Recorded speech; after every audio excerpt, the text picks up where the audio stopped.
Assalamualaikum warahmatullahi wabarakatuh.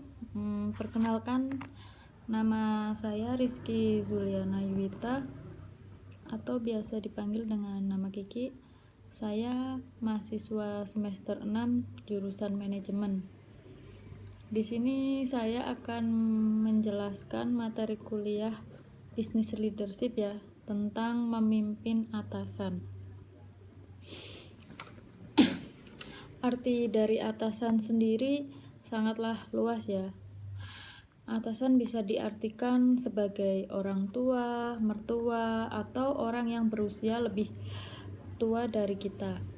Dan bisa diartikan juga sebagai sekumpulan orang yang merasa dirinya lebih senior ataupun lebih tinggi status dan jabatannya atau posisinya ya.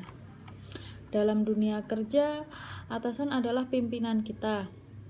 Dalam sebuah organisasi atau departemen, jika kita memandang atasan secara negatif, maka apapun yang dilakukannya akan selalu terlihat buruk dan itu akan berpengaruh kepada kinerja kita. Terkadang apa yang dilakukan atasan kita tidak sepenuhnya buruk ya. Bagaimana persepsi kita saja, karena setiap orang itu memiliki persepsi yang berbeda.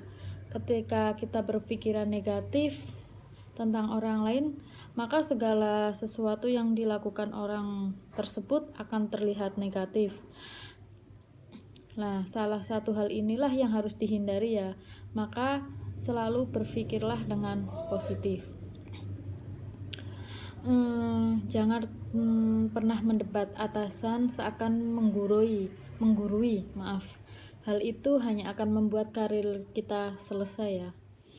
Cara lain yang lebih elegan sehingga pendapat kita tersalurkan dan atasan menilai kita sebagai bawahan yang santun dan berprestasi, dan jadilah pemimpin yang memiliki rasa empati. Dalam proses untuk memimpin atasan dalam sebuah organisasi, hal pertama yang seharusnya kita dapatkan ketika kita ingin atasan mengikuti saran-saran kita adalah rasa percaya dari mereka. Jika rasa percaya ini sudah diraih tanpa diminta, maka atasan pun akan bergantung kepada dedikasi kerja kita ya.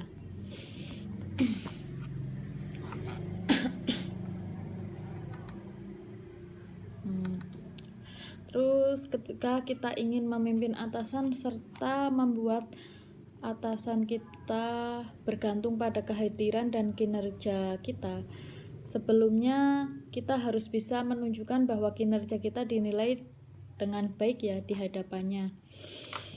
Berikan sesuatu atau input masukan yang membangun bagi organisasi atau departemen.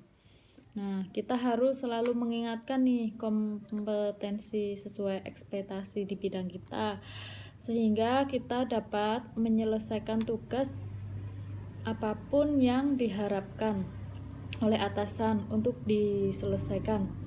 Hal itu akan membuat kita dinilai sebagai bawahan yang berprestasi dan layak untuk dipercaya. Maka dari itu, jika ada sesuatu tugas yang kita belum memahaminya, alangkah baiknya kita bertanya kembali ya, atau berkonsultasi. Jangan cuma diam saja. Nah, bagaimanapun juga bagus atau tidaknya penyelesaian tugas kerja kita akan sangat berpengaruh kepada bagus tidaknya kerja atasan kita. Nah, ada nih menurut Gordon Bethune, CEO dari Continental dari Airlines dari Amerika Serikat ya. Dia itu pernah berkata, pekerjaan kepemimpinan akan jauh lebih mudah apabila Anda memiliki kredibilitas dan disukai di dalam organisasi. Nah, jadi begini, perlu kita sadari ya, atau kita pahami, ada beberapa atasan yang senang untuk dipuji, ada juga yang senang ditanya, ada yang suka berdebat dan otoriter. Jadi atasan itu kriterianya atau sifatnya mungkin ya bisa diartikan seperti itu, beda-beda ya. Dan sebagai bawahan kita harusnya memahami tuh tipikal seperti apa atasan kita sehingga nantinya tidak salah dalam menjalin hubungan yang baik, atau bisa menggunakan metode patching and landing ya, patching and leading mungkin untuk pendekatan kepada atasan ya, sehingga atasan itu merasa nyaman. Metode ini adalah mengikuti alur dan mengubah pola pemikiran atasan sedikit demi sedikit ya.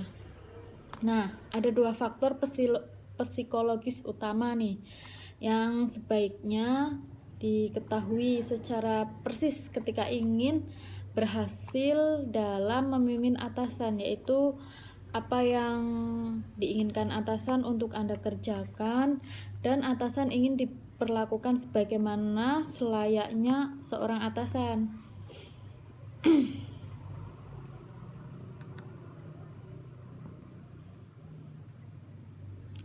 Nah, orang juga bisa dikatakan baik ya jika berperilaku baik lalu diterapkan secara nyata dan tidak ada niatan lain selain niat baik dan niat baik di dalam dirinya ya. Secara otomatis atasan akan secara sukarela menjadikan Anda itu bawahannya, kepercayaannya yang akan dimintai pendapat setiap mengambil keputusan. Seperti itu. Ada juga strategi yang bernama walk the talk, yaitu strategi atau kemampuan menyampaikan atau berkomunikasi dalam meraih kepercayaan atasan. Nah, hal inilah yang sering digunakan oleh para penjilat ya, atau apa sih maksudnya? Mungkin yang ingin terlihat di depan atasan itu terlihat yang paling terbaik. Nah, dengan prestasi yang minim namun bisa dipromosikan seperti itu. Itulah kelebihan penjilat. Mereka mampu menerapkan strategi mendukung kebijakan dan program atasan secara kontinu. Ditambah mereka selalu membicarakan keberhasilan mereka sekecil apapun itu untuk dipublikasikan kepada atasannya ya. Seperti ucapan Donald Trump, orang lain termasuk atasan Anda tidak akan serta-merta tahu kecemerlangan diri Anda kecuali Anda secara kontinu mengomunikasikannya. Nah, strategi walk the talk ini sebagian besar dari kita dinilai berdasarkan apa yang kita perbuat ya, dibandingkan dengan apa yang kita utarakan. Jadi atasan akan menilai kita dari perilaku, bukan sekedar dari omongan saja. Nah, dari strategi perilaku ini mencakup 3 hal, yaitu ada prestasi, partner kerja, inovasi kreatif ya. Dari 3 hal demikian harus mampu menjadikan kita pribadi yang baik sehingga mendapat suatu kepercayaan dari atasan. Nah, dalam proses walk the talk ini untuk memimpin atasan ada 2 perilaku yang harus dipahami oleh setiap bawahan ya, yaitu menaati dan mengoreksi. Menaati terhadap 4 langkah memimpin. Dalam menaati terhadap 4 langkah memimpin atasannya atau teknik aligning leading up. Yaitu pertama menyetujui gagasan, yang kedua kita bisa menciptakan kemungkinan, yang ketiga mewaspadai kegagalan, serta yang keempat merumuskan tindakan. Dalam mengoreksi terdapat 3 langkah, yaitu memastikan diri kita dari citra berprestasi, melengkapi kekurangan memimpin dan memposisikan diri sebagai staf ahli. Nah, cara kita berkomunikasi akan menentukan bagaimana atasan akan menerima seseorang. Seseorang pemimpin membutuhkan masukan yang membangun dan koreksi yang membenarkan kesalahan, pemikiran dari bawahannya, atau second opinion